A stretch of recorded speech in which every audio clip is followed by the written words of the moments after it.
This is Grocery Talks with food distribution guys Richard Baker, where we provide food manufacturers with a greater understanding of Canada's grocery sector.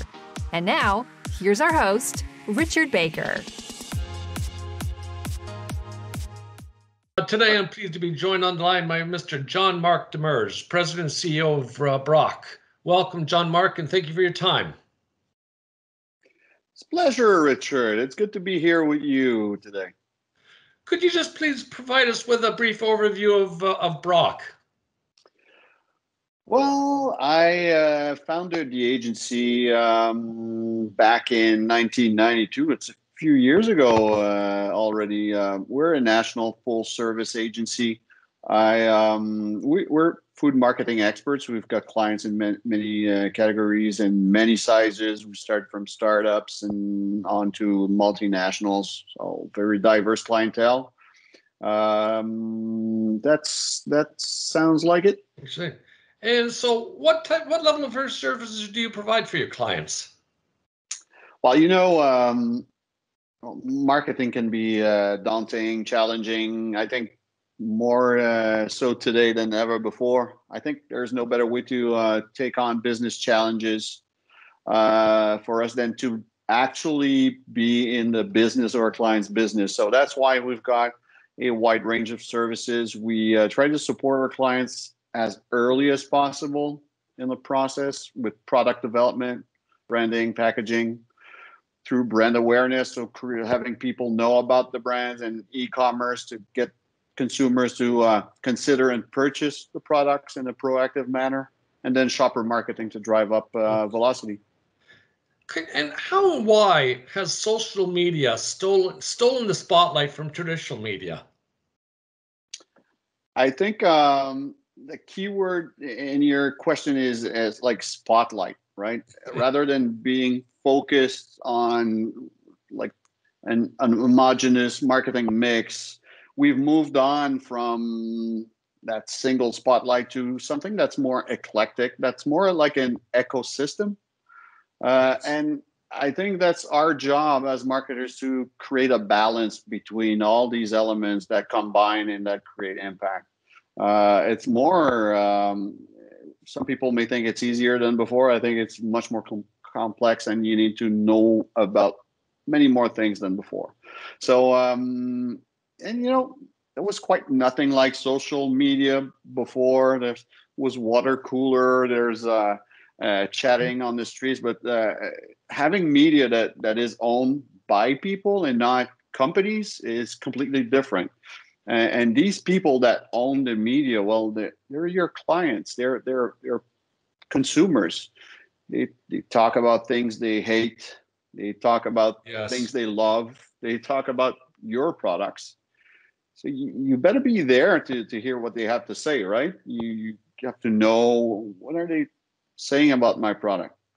And I think even better, you want to have that conversation on your own turf and have a say in it. It's even better to direct and focus that conversation in a positive fashion and answer any negative comment that might be out there. I think that's your opportunity to be there. And that was not possible before.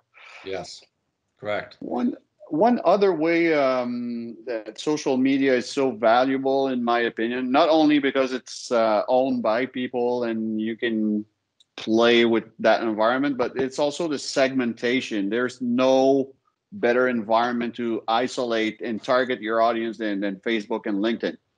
And the other social media platforms are doing a pretty good job at it as well, at building audience profiles based on demographics, based on interests. It's not just like, okay, Instagram is for millennials. Well, it's for millennials who like dogs, or other that travel, or some that are currently talking about clothing or cars or food, of course. Right. So it's much more segmented and very precise. If you sell vegan products, for example, you might be wasting a significant part of your TV investment if you go on TV, unless you target a vegan show on a specific channel, which might be very focused by, but very low reach, very targeted, but limited reach.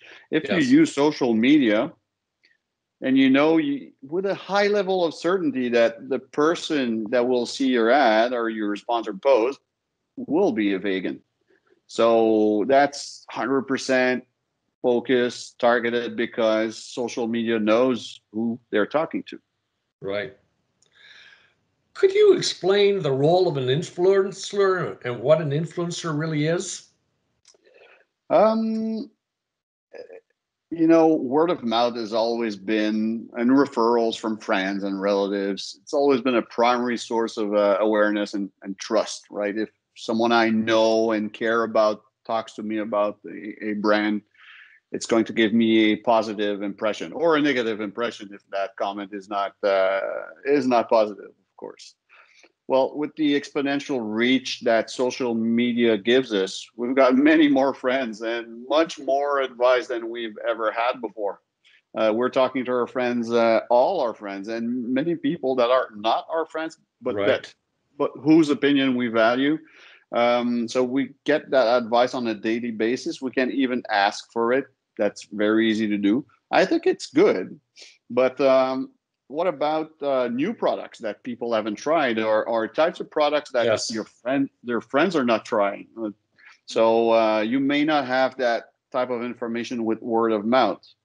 So that's why we turn to influencers who are at times columnists, so experts in a specific domain, at times entertainers, people very good at dancing, for example, or singing, or magic Yes. tricks, or Yes. hoops, or whatever, or dogs talking.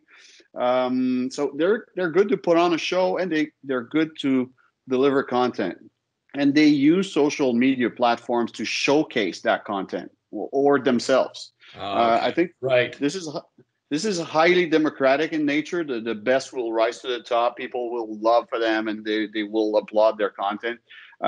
They will do the same thing a spokesperson might do in traditional advertising, right? Yeah.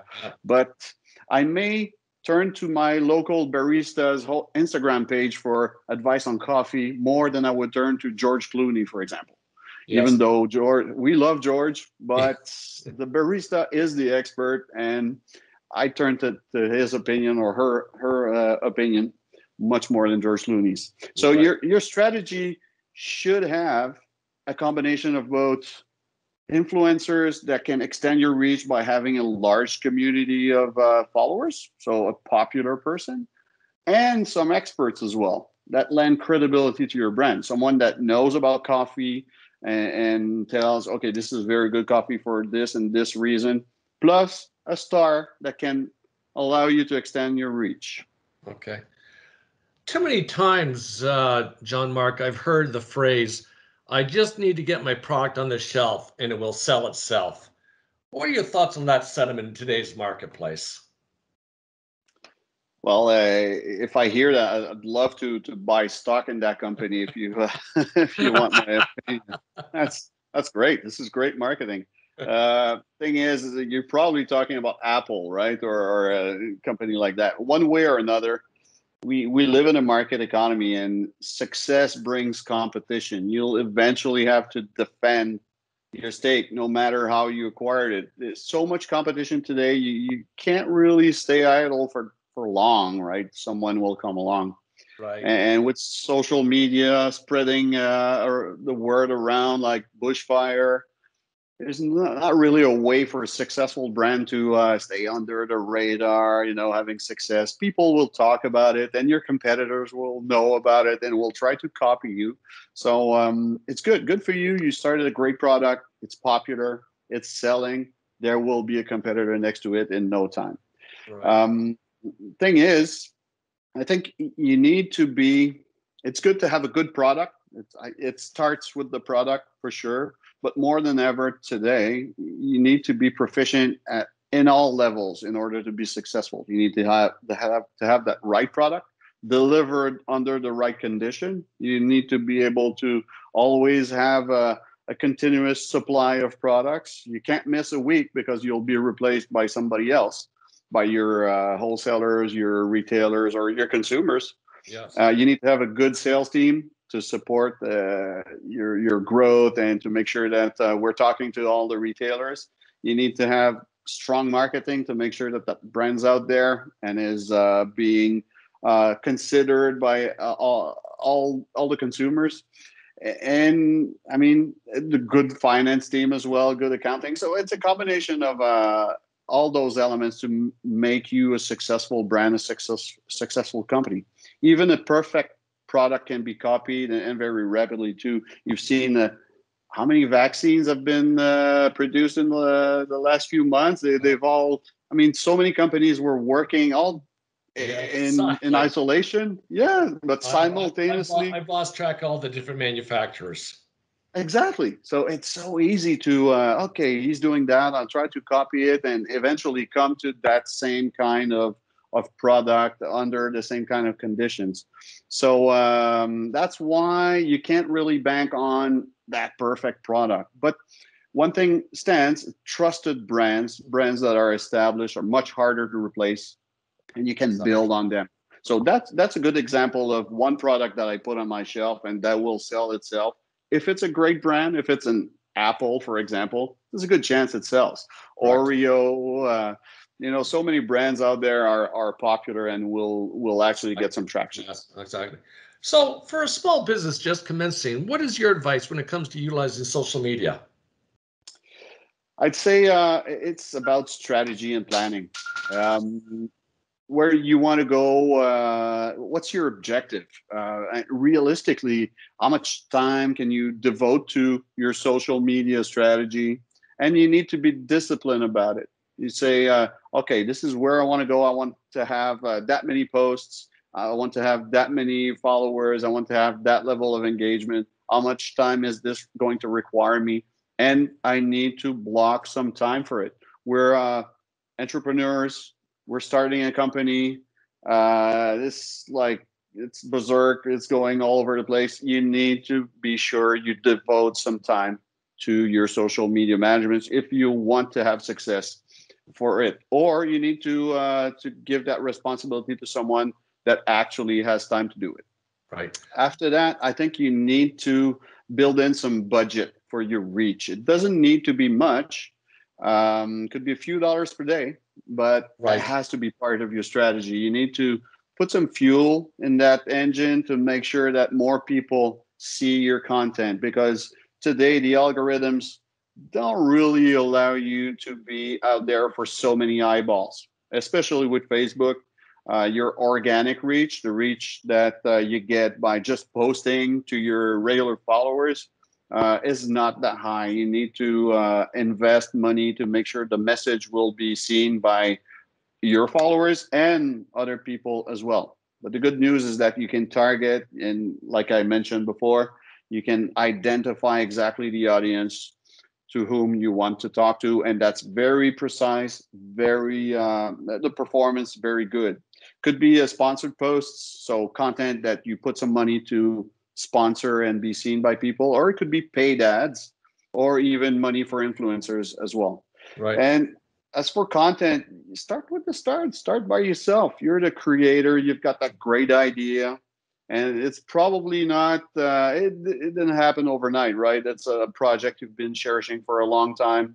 Well, people love real life stories.